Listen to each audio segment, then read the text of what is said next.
As a mediator, your role is to act as that conduit, to act as that neutral ground that takes away the emotionally charged nature of some of the statements to get down to what they really are saying, and to also help them move away from their inevitable initial position of what they want and what they need, and help them move more towards that space of why they want it. What's the why behind the what?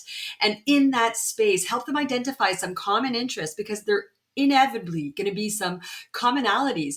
And within that space is where lies the potential for resolution, as well as the potential for starting to rebuild the working relationship. Now, just to get very specific here, folks, we're going to walk you through some different steps you're going to uh, go through as you navigate that conflict resolution process. Let's start with giving you specific sentences you can use to help you really diffuse those emotionally charged comments.